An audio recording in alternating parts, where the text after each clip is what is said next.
call me Dippin Diesel, call me King Squat, baby.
What is going on, guys? Dippin Diesel back. A lot has happened since you guys last saw a video on this channel. Last video we were working on the old second gen right here, and we are going to be working on that some more, but not in this video. I want to show, don't show you guys that yet, but I want to give you guys some updates of what has been going on with my two trucks that I've been working on.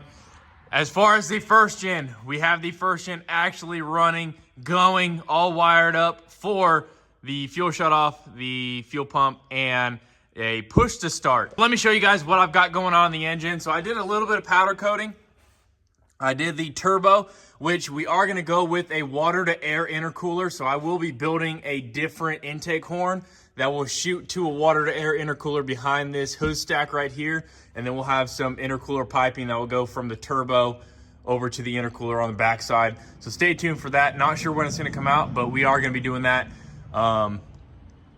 Instead of having it set up like this, I just had it set up like this so I can actually get some amount of air from the turbo to pull it around the shop here. But we did a little bit of powder coating. This color is called copper vein, or polyester copper vein. It looks super sick. Looks textured with like, it looks like a hammered look, but it's copper and black. Looks absolutely amazing. That's the color that I'm gonna do for all this powder. We have to redo this powder because it didn't turn out how I wanted it to. So we're gonna do all copper vein. I think it will come out looking sick. We have an alternator on here with, still have no coolant in here. I just ordered a belt and it should be here today. But we did the alternator brace in copper vein as well. Looks absolutely amazing. We'll redo this, valve covers, and all the stuff that needs to get powder coated. And then also, you can see that I have a battery sitting right here. But I made a battery tray. It looked, I cannot believe how good this turned out. Let me move this battery out of the way so you can see it. So since the fender well in the driver's side rotted out, I could probably still use it, but it's gonna look bad. The passenger side is actually still pretty good, but the battery tray on the driver's side, the fender well, all rotted out. So I had to make a new battery tray for a battery to sit in here. So pretty much what I did was I took some angle iron. I made it into a rectangle the same size as the battery, but I also added an extra maybe 1.5 inch off of the battery to account for the bolts that got tack welded here. It's mounted through the factory location. So that's where the battery actually sat from factory, was through these two holes. That's what held the other battery box. So we utilized that. And then last minute before I powder coated it, I put this piece of angle iron here to try to hold the battery more tight. Welded it all together. I got this bar stock right here, measured it, welded it. Actually, before I welded it, I took the acetylene torch and put a bend in this piece of bar stock and bent it right here. So that way I can have it flat up against this battery tray. It bends, and then I can have it flat up against the fender well right here. This thing is solid. It's not moving. This battery is not going anywhere. Later on, if I need to, I can make some battery straps that will wrap around the bottom right here, go up, go over the battery, and I can mount it probably to the fender as well. But I built this battery tray.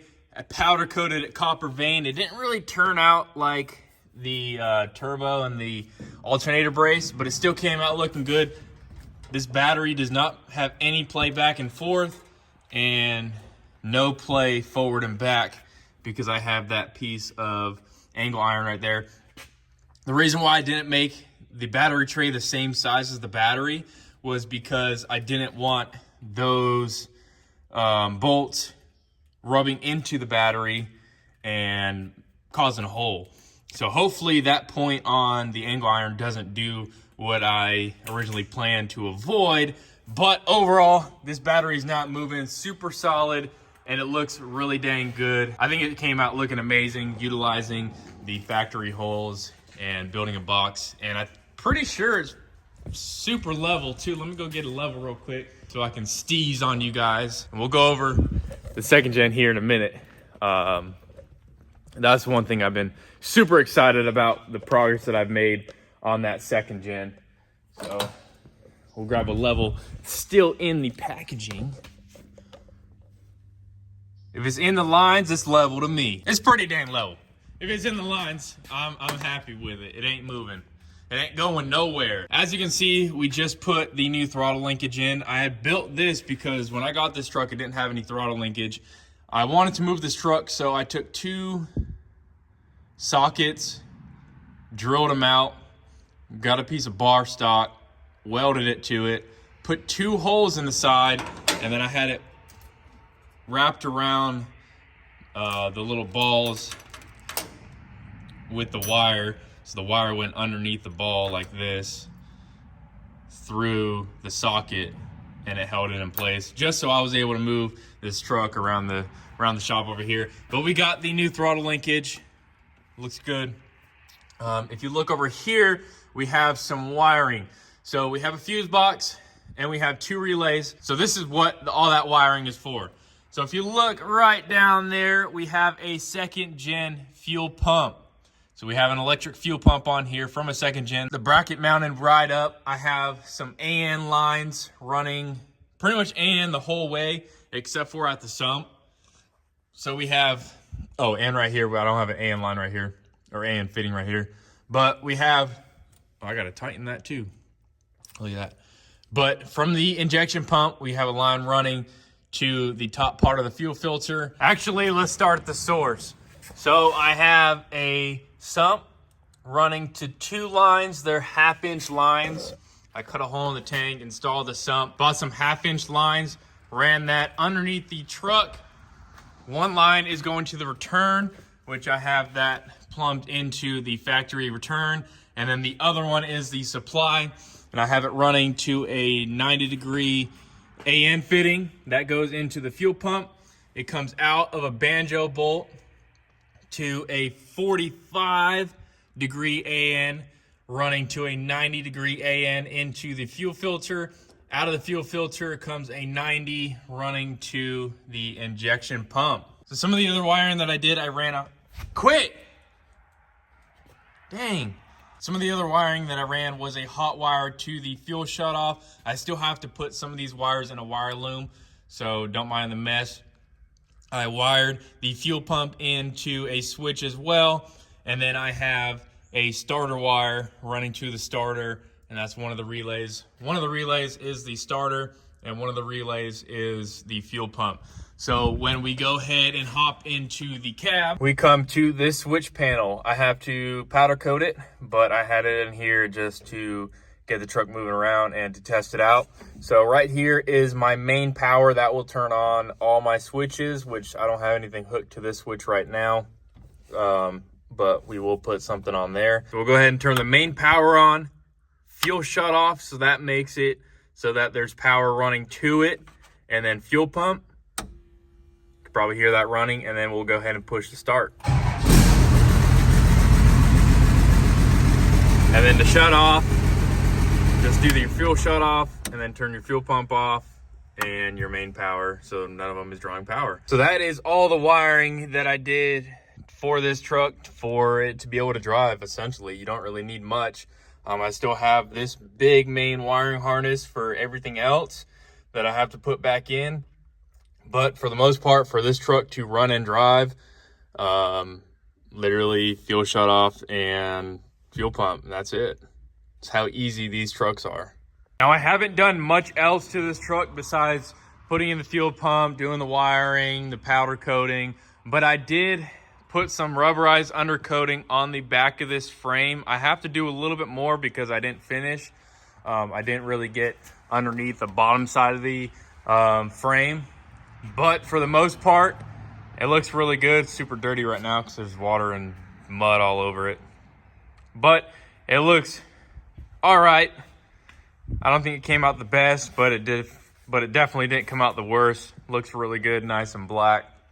I'm probably going to take these off and powder coat them, so that way they look good. The first gen is coming along good. Now, before we go over my 2nd gen, I know you guys are waiting for that.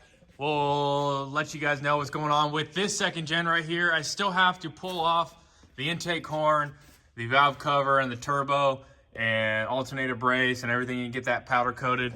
Just haven't found time to do that yet, but we did go ahead and get some new seats. So these are the old seats that came out of this 2nd gen.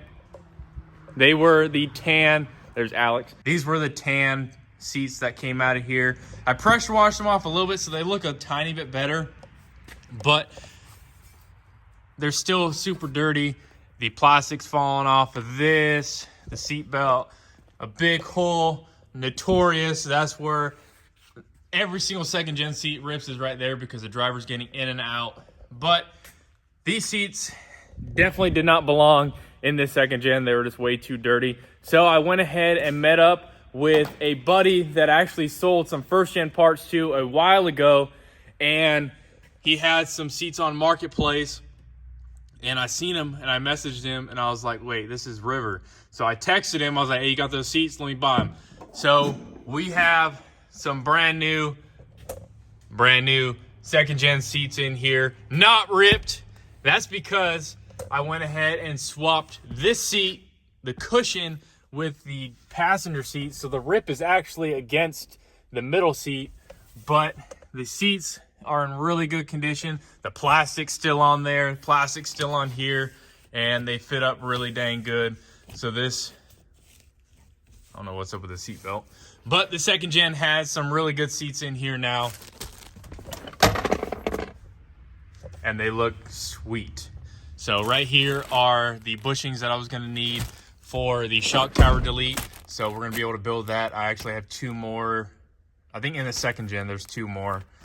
So we'll have a pair for each side. So you guys definitely stay tuned for that video when we go ahead and make those shock tower deletes, because we put a leveling kit on here and you usually have to get bigger shocks or a shock extension, which I'm just gonna make shock tower deletes, make it super simple, because I do have some 1/4 inch plate steel right there that we can utilize here in the shop and make different things for the trucks around here. Let's move on to the monster second gen. So the second gen, we finally have the axle put up underneath there, the coilovers in, the coilover mounts mounted up, the brackets that I had to make for the control arms on the axles welded on. I don't know why this camera keeps going out of focus, but here we have the axle swap underway. The reason why it was taking so long to be able to get to this is because the brackets, the long arm brackets that I ordered with the long arms took 7 weeks to come in. I ordered them from a website, not gonna mention it. I might mention it in another video, but I don't want to give them promotions, because a couple of days after I ordered it, I was like, hey, I make YouTube videos. I want to promote you. I've already bought the product. Can you ship it out as soon as possible? And they were like, yeah, we'll get it done next week and ship it out. Well, from the time I received it at my house, that was 6 weeks after that email. If they don't want to do something small like that, ship it out as soon as possible, build it as soon as possible for me, even though I had already spent $850 on it of my own money, then I'm not going to promote them. You know, simple little thing that they had to do. But yeah, whatever. It took 7 weeks for those long arms to come in. Long story short, took 7 weeks for those bars to come in. So I was literally couldn't do anything for 7 weeks for it to come in, because when I first lifted this thing up to put the coilovers in, I had to lift it like this freaking high, squat king. I think I'm gonna leave it squatted. But I had to lift it that high because these coilovers were fully extended. I was able to get it in, drop it down, and then the axle wanted to kick out. So then I had to lift it back up, push the axle back, hook up the control arms so that the axle wouldn't move forward. And you can see right now that coil's not straight up and down, and that axle is turned. So I have to adjust the long arms. I think I have to pull the top in and push the bottom out, so that way it will rotate. It's sort of like this. So pushing the bottom forward and pulling the top back, it will rotate the axle so that that coil sits straight up and down. Same thing on this side. Obviously the axle isn't right, so the coil is sitting sideways.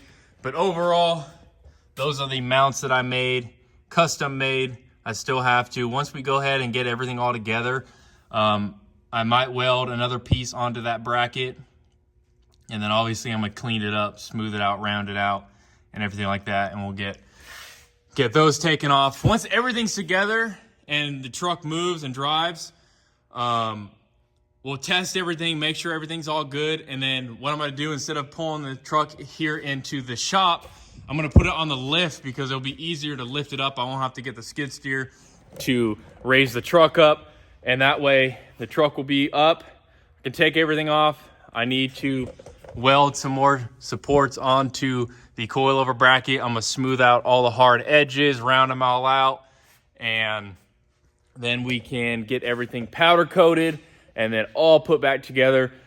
Right now, as far as the truck sits, I need to get a track bar, because after I hooked up the long arms and started dropping the truck down, I didn't get it on video, but say I'm dropping this truck down, the whole truck shifted that way because there's nothing to hold, there's no track bar to hold the truck centered. So one fork was here on the skid steer and one fork slid all the way to the edge of that core support mount, and the truck almost slipped off, but I had no weight on it and it slipped, and I quickly picked back up on the forks and caught it before it fell. And then me and Chase, I was doing this all by myself, and then Chase came pretty much when I had the truck lifted, supported by the skid steer. We hooked up I think the jack stands were supporting it. I just had the skid steer there to make sure if those jack stands failed, it wouldn't drop. Chase hooked up some ratchet straps, and that's being my temporary track bar to hold the truck centered. So if it needs to go one way, so say it needs to go to the driver's side, I'll ratchet strap that and it'll pull the whole truck that way and leave the axle where it's at. If it needs to go that way, vice versa, we'll ratchet strap that. But it is pretty much centered for the most part. You know, if it needs to go one way or the other, we'll ratchet strap it, but the track bar is gonna do the same job as that. But yeah, that is all the progress that we've made on this truck. Man, it is going to be a monster, a lot taller than I thought it was gonna be. These coils can actually drop down another inch. They're riding about 8 inches right now. The travel that I want to get is around 7. These are 14-inch travel coilovers. So I want this to sit at like a 7-inch lift. So that way I have 7 inches of travel up and 7 inches of travel down. Which obviously coilovers are all tunable. So I can tune that. I can make this a 5-inch lift if I wanted to. I would get less travel down and a lot more travel up. Just depends on how I want to set it up. But I want to set it up at a 7-inch lift, and we're sitting about 8 right now. So these can actually drop about another inch. So we got a lot of tuning to do on the coilovers. We have to bring the skid steer back in here, lift the truck up, and then readjust the long arm bars. There's a bracket right there, long arm bars. Unfortunately, like I said in a few videos back, not gonna be using those brackets that I made. The reason why I purchased a kit was because I went to go ahead and buy not coilovers. I went to buy long arm bars. So just the bars, I was gonna buy 4 bars and 8 heim joints. I was gonna do heim joints on each end. That one, unfortunately, at the bracket side of the frame, it is a bushing. But I was gonna buy 8 heim joints and 4 bars to custom make some long arm bars, and it was literally, after shipping, gonna be almost $750. I paid $100 more for ones that are already built, and it came with a bracket. So in my head, I thought it would be better. Honestly, it still is the right choice, because now I have a good looking bracket opposed to the ones that I built that kind of don't look professional. They still look good, but these ones just look a whole lot better. But was it worth it waiting 7 weeks? Not really, but it kind of weighs it out, because now they look actually good. The brackets, at least the brackets look good. You can't buy brackets like that for $100. So yeah, that is the 2nd gen right now. She is going to be tall. Let me know in the comments below if you think I should be the squat king and leave it squatted, maybe drop down the back a few inches, you know? But I think, hopefully, I mean, these tires look a little small. They're 35s. I may have to go 37s. But that will come once we get everything all put back together. I won't know the actual lift height until we get the fenders back on. I'm not really sure what to measure as far as height. But ride height is going to be hopefully 7 inches above stock. This is 2 inches above stock, or 2.5 inches above stock. And you can tell, like, the hood, bottom part of the hood is like right below my chest. Well, that's where it would be, the bottom part of the hood, but it's like all the way up here. So it's gonna be tall, and I can't wait for it to be done. So we need to buy a track bar. I need to custom make a track bar bracket, and then I'm gonna go with the 4th gen steering. Get rid of the 2nd gen steering because it's doo-doo. Get 4th gen steering. I have to get a drop pitman arm for the steering gearbox, and then I also have to make some sway bar end links to account for the sway bar. I think what I'm going to do also, so I don't have like massive sway bar end links, I can build, Chase actually did it on Lad's truck. I'll show you guys that. So you don't have to have that long of sway bar end links. But think for this week, we've got to wait for the track bar and the steering to be able to work on this some more. So you guys won't see a video on the 2nd gen in a few weeks, but we're going to be working on this 2nd gen some more, this 1st gen some more. I have a belt coming. I need to get a harmonic balancer, and that way we can hook up some coolant, run into this thing, because I've been running this thing without coolant. I did a nice fat Bernie yesterday. Did a 1-wheel pill. But anyway, guys, thank you for watching. That is a huge update. All the stuff that has been going on with the trucks. The 1st gen, Brennan's 1st gen, haven't worked on that since you guys last saw a video, so there's no update on that. But stay tuned, guys. Thank you guys for watching. A lot more videos coming hopefully soon on the 2nd gen, more videos coming on this 2nd gen, and more videos coming on the dang 1st gen. So guys, definitely stay tuned. Subscribe if you guys are new. Leave a like on this video if you guys enjoy seeing 1st and 2nd gen content, and we will definitely bring you guys some more. But I'm Dippin Diesel, and we'll see you guys later. Dippin Diesel, out.